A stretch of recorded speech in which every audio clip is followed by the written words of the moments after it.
So what's the solution? So how do we get there? Well, here's the thing. We got to recognize that wealth is intergenerationally created. Most people who get rich don't get rich in a lifetime. Oprah, that's once in a while. Bill Gates, that's once in a while. Most people are intergenerational wealth.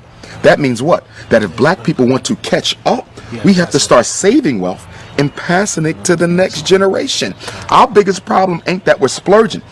Is that every time we splurge, we're stealing from our descendants. You're giving them no inheritance to get started with. But the white child, they're starting out $100,000 plus, $1 million plus. And I think we have to become more strategic in the way that we do our health plans as well as our life insurance plans. Because what I'm learning with a lot of these white folk, a lot of them are getting their first, what you want to call a shock of wealth through the life insurance policy of their parents. We talk about that too. Yeah, so life insurance policy. Yeah, so there's so many different strategies towards wealth that we're not even thinking about because black people, our selfishness, it's also based on our, what you want to call it, emergency consciousness, survival instinct. We're only worrying about our life. We do not think about those who come after us. Now, you got to realize now, when we got out of slavery, white folks been already building wealth for a couple centuries. Right. We started behind the 8 ball. Okay? So you got to play catch up. How do you catch up with somebody who's 100 yards in front of you? You have to run faster than they are. That means we have to sacrifice our spending habits more than everyone else in order to catch up.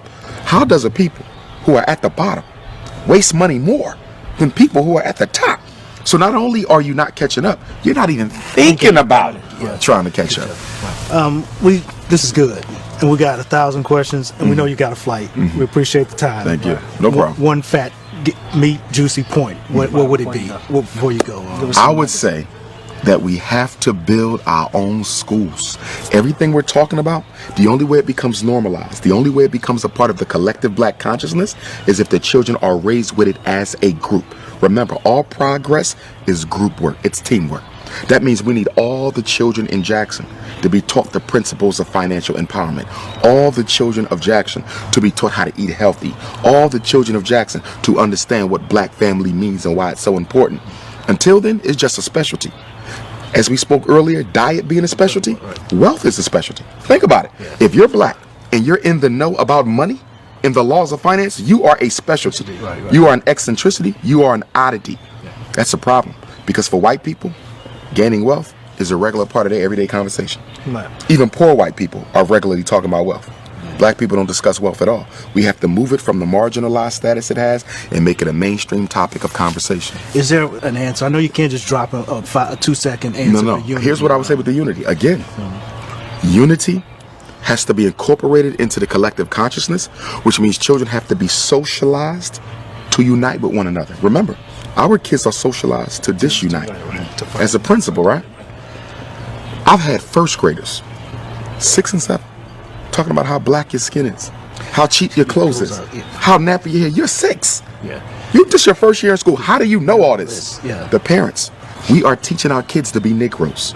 So the only way you're going to undo that is to teach them to be Africans, which is why I want my school to be residential.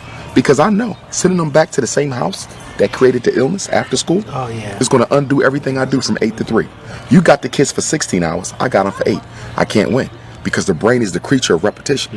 Whoever gets to this the most will rule it. What did Adolf Hitler say? Come up with a lie, keep on telling the lie, be consistent with it. It ain't got to be the truth. But the brain cannot resist the temptation to believe something that is regularly presented before it. Repetition wins. We give our kids the white folks for the first 18 years of their life, then we want to remake them into Africans for the rest of their life. That's ridiculous. The formidable years of conditioning is birth to 12. The formidable years of conditioning is birth to 12. We give that to white people. And then when they turn 21, they already have habituated. They already have a personality. They already got hard habits. And now we want to re-Africanize them. Who does that? What people have ever gotten free, giving the best years of their children to their oppressor, the manipulator?